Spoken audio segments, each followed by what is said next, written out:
нөгөө ISO 9001-д олон улсын стандартууд байдаг. Энийг одоо энэ салбарын үйлчлэгэнд бүрдүүлэх тухай асуудлууд яригдчих эхэлж байна шүү дээ. Одоо солонгосуудтай уулзаад л ингээл гэрээ контракт хийгээд гадны олон байгууллага мэрэгчлүүдийг урд авчирч бас зөвлөгөө юм авдаг л. Ер нь бид нар Азийн улс тэгээд янз бүрийн модулүүд багш байгаа тий IT-ийн харилцаа холбооны. Тэгэхээр бид нар юу айл чиглэгээ ер нь дагуул зүйтэй гэж та зүгээр бүр дотор боддог. Одоо нэг тодорхой нэг зүг чигч ярих нь одоо тийм юу л да оновчтой биш л дээ, зохимжтой биш. Тодорхой улсыг нэрлэх зохимжтой биш. Ер нь зүгээр энэ сүүлийн үед энэ зүгээр улсынхаа хувьд энэ салбарынхаа хувьд аваад басхээр энэ гадаад харилцаа бол бас нэг тодорхой хүрээнд болцсон байгаа байхгүй юу? Тийм учраас өөрөө тэгж асуугаад байгаа. Өөрөөр хэлбэл одоо Солонгос, Япон, Америк, Орос, Хятад тэгэл ерөнхийдөө ингээл нөгөө за нэг Европын орнууд байна те. Зарим орнууд. Ингээл нэг гадаад харилцаа маань ингээд дуусчаад шүү дээ. Цаашаа ингээд яах вэ гэдэг. Зөвхөн манай салбар дээр бол сүүлийн үед маш нэлээд ойрхон хамтарч ажиллаж байгаа улс хурлууд байна л дээ. Солонгос байна, Хятад байна, Япон байна те. За бид бол юу хүсдэг вэ гэхээр биш тэр Америк гэдэг улстай ч бид ямар төвшөнд яаж харилцах хэрэгтэй юм бэ? Яаж гадаад харилцаагаа бичүүлэх хэрэгтэй юм бэ? Голон төрлийн юм бас ирж хайж байгаа. Нийгэм нь маш өөр л дөө. Соёл нь өөр. Тэр тухайн орны соёлоор нь тухайн орных нь хэлээр нь ярих ойлголцох тийм шаардлага байдаг байна. Тэгэхээр олон салбартай. Жишээлх юм бол энэ Монгол Улсын ерөнхий сайдын бас санаачилсан энэ Монголын Silicon Valley гэдэг төслийн талаар би нэг товчхон яриа л. Тэгэхээр энэ одоо Silicon Valley-г ер нь бусд оронд байгуулсан дуршлага одоо ямар байдаг ингээд олон талын судалгаа хийж. Жишээлх юм бол Америкийн одоо тэр Silicon Valley алдартай Silicon Valley. Тэр Стэнфордын сургуульдаар суурилсан. Хувийн компаниуд нь өөрсдөө очиод бизнесээ хийгээд эхэлсэн гэдэг маш том дуршлагууд байна. Яг Монголд одоо тэр хэлбэрээр нь явна гэхэлэр юу бол тий. Тэгэхээр бид нар бол бас нэг хэлбэрээ зөв болох хэрэгтэй шүү дээ. Тэгээд ер нь энэ Silicon Valley-гийн төсөл энэ олон улсад ярьд юм да энэ IT-гийн одоо инновацийн кластер байгуулах, энэ бизнесийн кластеруудыг байгуулах ийм шаардлага бол энэ салбар дээр маш одоо усаагаар шиг хэрэгтэй байдаг. Тэгээс ер нь сүүлд энэ одоо олон улсад ч хүлээн зөвшөөрөгдсөн дөө IT-гийн энэ кластер байгуулах, инновацийн кластерыг байгуулах дуршлагаар бол Солонгос улс юм маш их тэргүүлж явд. Тэгээд сая өнгөрсөн 3 дугаар сард ерөнхий сайдын Солонгостой ажиллах үеэр бас бид нар энэ дэлхийн технополисийн холбоо гэж байдаг. Игнэнд бас нэг дэлхийн 30-аад орнуудыг нэгтгэсэн. Тэгээд энэ шинжлэх ухааны технологийн парк энэ бизнесийн кластеруудыг байгуулах чиглэлээр маш мэргэжсэн байгууллага. Энтэй бид нар хамтан ажиллагааны гэрээ зурсан. Тэгээд хүмүүс нэрээд ер нь 3-7 хоногийн дараа л ер нь хүмүүс нэрээд бид нар хамтарч ажиллаад одоо ингээд ер нь одоо энэ 6 сарын 20 дахид бид нар эхнийхээ репортыг ер нь хийхээр бэлдэж байгаа. Хоёр талдаа их хурдтай явж. Тэгэхдээ энэ бол нэг одоо юу гэдгийг өөрөөс авж байгаа юм шиг өнөө маргаа шийддэг асуудал биш л. Дэлхийн улс орнуудыг ингээд аваад үзэхдээ ер нь нэг 15-аас 25 жил. Солонгос улс бол нэг 20 жил зарцуулсан байна. Энэ хэмжээнд энэ одоо амжилтанд хүрэхэд. Тэгэхээр энэ одоо инновацийн кластерыг байгуулахад үндсэн 3 одоо тулгын 3 чулуу шиг юм байна л. Нэг нь бол одоо ерөөсөө энэ боловсрол. Маш одоо чанартай олон улсад нийцсэн, олон улсын стандартад нийцсэн юм боловсролын сургуулиуд бий болох хэрэгтэй. Боловсролын мэрэгжлийн үндэсний боловсролчдыг бий болох хэрэгтэй. Хоёр дахь зүйл бол энэ сургуулиуд дээр дүшгэлсэн ийм судалгаа шинжилгээний институтуудыг бий болгож байна. Тэгэхээр ингээд энэ үнэхээр мэрэгжлийн боловсон хүчнүүд гараад ирэх юм бол судалгаа шинжилгээний ажлууд нь маш их амжилттай болоод эхэлдэг. За энэ дээр нэмэгдээд юу гэхээр зэрэг одоо тэр бизнесийн кластерууд. Тэр судалгаа шинжилгээ хийгдсэн судалгаа шинжилгээний хүч нь бизнес болох хэрэгтэй байхгүй. Мөнгө болж өөрөх хэрэгтэй шүү дээ. Тэгэхээр энийг л одоо инновацийн кластер гэдэг юм л бид нар.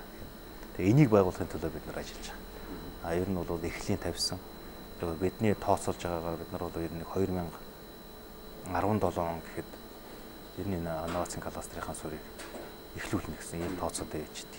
Тэрний өмнө бол бид нар одоо бодож боловсруулах хийх шаардлагатай зөндөө байна. Ер нь энэ инновацийн кластерыг маш шинжлэх ухааны технологийн паркуудыг маш хүчтэй хөгжүүлсэн том туршлага бол энэ Кембриж шүү дээ. Кембриж бол анх одоо энэ 75 онд энийг эхлүүлсэн байт энэ инновацийн одоо яг шинжлэх ухааны технологийн паркуудыг бий болгож. Тэгээд дэлхий дээр тэр 70-аад оны үед бол Оксфорд гэж маш том сургууль, дэлхийн 1 номер сургууль байсан. Тэгээд Кембриж энэ инновацийн кластеруудыг бий болгоод ингээд хөгжүүлсний дараа ерөөсө 12 жилийн дараа Оксфордыг гүйцсэн баг. Дэлхийн 1 номер сургууль. Тим их одоо өргөж өгдөг. Гэхдээ мэдээж энд бол хугацаа шаардлагатай, зөв бодлого шаардлагатай тийм. Ийм юмны төлөө одоо ажиллаж Монголын Silicon Valley бас тийм болох л байна. Мэдээж мэдээллийн технологийн төслүүдийг хэрэгжүүлэхэд тэр төслөө, тэр технологийнхаа нууцлалыг, мэдээллийнхээ нууцлалыг хамгаалах асуудал бол баг төсөл хэрэгжүүлэхдээ ижил хэмжээний зардал мөнгө зарцуулдаг, ачлал хөдлөгдөг нэлээд чухал юм байдаг гэж санагдаад байна. Манайх ч гэсэн одоо ингээл ий засаглал цахим хөтөлбөрүүд нэлээд хэрэгждэг. Тэгээд эргээд одоо ялангуяа засгийн газрын төвчний ч юм уу, бизнесийн төвчний юм дээр аюулгүй байдал, одоо мобайл банкинг ингээл e-банкинг ингээл янз бүрийн төслүүд явж байна. Тэгээд эргээд нөгөө нэг аюулгүй байдал, эрсдлийн асуудлууд л яригдаад байгаа тийм. Тэгэхээр энэ дээр би танд хамгийн гол нь юу сонсох гэдэг вэ гэхээр улсын маань хувьд за нэг файлууд маань тийм нэг газар хадгалагдах хэрэгтэй тийм.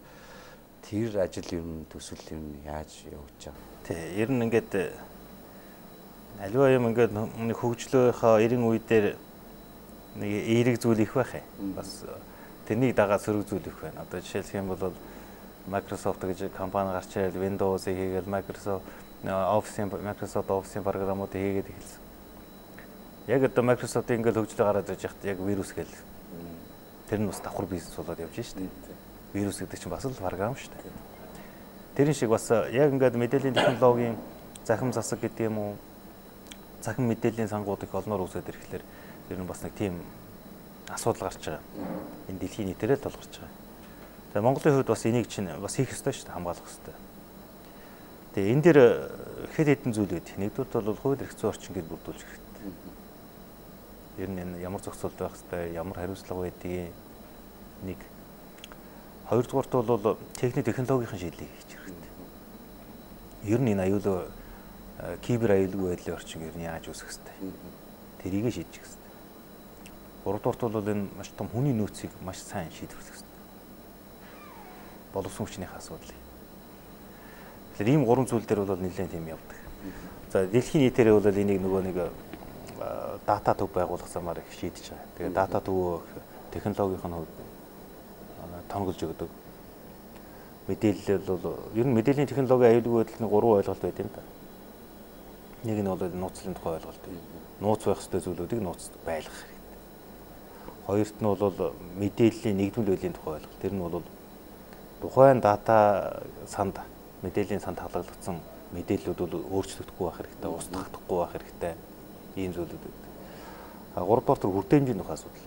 Шаардлагатай мэдээллийг бол хэрэгцээтэй хүнд нь хүртээж хэвчээ. Тэр энэ гурван зүйлийг мэдээллийн технологид хангаж өгөх байдаг. Тэгээд өнгөрсөн 2009 оны сүүлээр бид нар үндэсний дата төв гэж байгуулсан шүү дээ. Үндэсний дата төв бол олон улсын стандартын тий орбитын тэнд байдаг. Та нар ер нь очиудсан. Тий. Яг очиж орж үзвэл. Та нар нэг бас нэг очиж сонирхоорой. Монголд ер нь байхгүй байгууламж шүү дээ. Дата төв бол дэлхийн төвшний нэг дөрвөн одоо төвшин байдаг. Тэрний 3 дахь төвшний дата төв Монголд байгуулагдсан. Тэгээ мэдээж энэ дээр бид нар нэмэлт одоо аюулгүй байдлын хамт хөрөмжүүдийг суулгаж өгөх. Аюулгүй янз гэмт одоо кибер халдлагуудаас сэргийлэх, хариу одоо үйлдэл хийх гэдэг олон зүйлүүдийн юмнуудыг бол мэргэжлийн төвшин суулгаж байгаа. Янзалж байгаа. Цаашдаа энэ юу гэхлээр зэрэг ер нь бол энэ Монголд байж байгаа олон төрлийн мэдээлэл хувийн, хувьсгалын одоо тэрнээс нь хамаарахгүйгээр тэрний хамгаалтыг хариуцах, хадгалтыг хариуцах тийшээ хандж байгаа эрх үүхээ зохицуултыг янзалж өгөх, журамлах, стандартыг гаргах гэдэг олон ажлууд ингээд хийгдэж байна. Мэдээллийн аюулгүй байдлын хувьд бол нөгөө технологийн хувьд бол бид нэг ийм шийдлүүдийг хийгээ явж байгаа. Одоо удахгүй энэ төрийн байгууллагуудыг холбох юм төслүүд хэрэгжүүлээд явна. Хоёрт нь энэ эрх зүйн орчин байдаг. Бид нар одоо энэ захин бар хэвсгийн тухай хууль гаргаж байна да. Улсын их хурлд өргөн барьж байна. Энэ захин бар хэвсгийн тухай хуулиар бол Нэгдүгээр ер нь иргэний хууль гэдэг олон жил мөрдөгдөд ирсэн үндсэн хууль гэдэг бус суурь хуулиудтайгаа маш сайн уйжих хэрэгтэй. Өөрөөр хэлэх юм бол хүний одоо энгийн гарын үсэг бол тоон гарын үсэг нь бол хууль эрх зүйн хувьд адилхан байна. Хүчин төгөлдөр байна гэдэг нэг. Хоёрдугаар цахим гарын үсгийн хэд хэдэн онцлог байдаг. Ер нь бол энэ мэдээллийн аюулгүй байдалтай маш холбоотой. Мэдээлэл авах гэж байгаа хүн байнга бүртгэж яадаг байхгүй. Хинбэ гэдэг нь байнга тэн дээр бүртгэж яадаг тоон гарын үсэг бол. А дараас нь нөгөө мэдээлэл өгч байгаа хүнийх нь мэдээлэл нь нууцлалтаа очиж байгаа учраас ямар нэгэн гэмтэлгүй өөрчлөлтгүй тэр хүнд найдвартай очдог байхгүй. Яг байгаа мэдээлэл нь байгаа чигээр очих. Ийм боломжийг бол эрх зүйн хувьд нь зохион мэдээллийн хуулиар хангаж өгч байгаа. А тэгээ мэдээж 3 дугаарт бид нар энэ хүн сурах асуудлыг бол олон түвшинд хийж байна. Солонгос сургаж байна. Хятад сургаж байна. Америк сургаж байна. Дээрээс нь энэ Америкт ажиллаж байгаа энэ монголчуудтайгаа бид нар их ойрхон холбоотой ажилладаг. Жишээлх юм бол энэ Facebook-ийн бүгдээрээ мэдж байгаа энэ Facebook-ийн энэ аюулгүй ажиллагааг энэ одоо Монгол залуу хориоцсон шүү дээ. Тийм гэстэй. Тий. Одоо тэр Silicon Valley-д байрладаг томоохон бас веб хийдэг компаниуд байна. Тэр вебийн одоо security буюу аюулгүй ажиллагааг бас Монгол залуу ажилладаг. Ямдаа. Тэгэхээр энэ боловсон хүчнүүтэйгээ бид нар бас нэлээд хамтарч ажиллах хэрэгтэй холбогдож байна. Тэгээд ер нь мэдээлэл аюулгүй талаар бол ийм зүйлүүдийг хийгээд явж мэдээж олон талаараа бид нар олон улсын түвшинд хүргэх энэ зайлшгүй шаардлага харагдаад байна. Мэдээж энэ бол зайлшгүй хөө хүний нууцын тухай асуудал, байгууллагын нууцын, төрийн нууцын тухай гэдэг маш олон зүйлүүд байдаг. Энэ бүхнийг бол хооронд нь ялгаж салгаж. Гэхдээ бүгдээрээ нууц өгөөгүй. Ер нь нийт мэдээллийн 5 хүрэхгүй нууц байдаг гэдэг ер нь нэг тийм стандарт байдаг шүү дээ. Бид тэрийг бас ярих болцоолсон Intel Group-ийн премиум үйлчлэгийн нэрийг өгтөлээр бас таныг дайлаа. За. Энэ тий. Intel ч одоо холбооны компани гэсэн бас коктейл хийдэг.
Кино мань үзэж байгаа ч одоо ингээл холбооны мөрдөх төвчний сан руу нэвтрээл те нэг залуу бөө мэдээлэл аваад ингээл банкны юу руу нэвтрээл гүйлгээд төр хийгээл.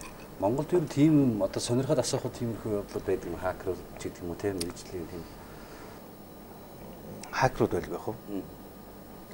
Ер нь зүгээр бид нар нэг сарын өмнө бид нар бас төрийн ордонд нэг мэдээллийн аюулгүй байдлын зөвлөгөөн гэж болсон зохион байгуулсан шүү дээ. За.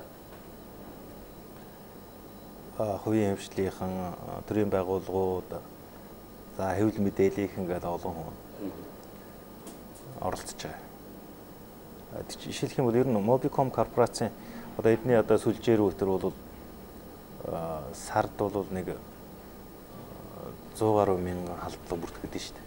Хаяа. Тий. Их өндөр шүү дээ. Одоо ер нь бол энэ сүлжээ өөрийнхөө мэдээллийн аюулгүй байдлыг хангаж байгаа нэлээд хөрөнгө зарж байгаа компани бол энэ Mobicom компани. Хүнд бол бас их сайн ойлгуулах хэрэгтэй. Одоо энэ мэдээлэл аюулгүй байдлыг энэ халдлага гэдэг бол нэг талдаа хүнд нэг илүү мөнгө зарах гэдэг юм шиг ингээд нөгөө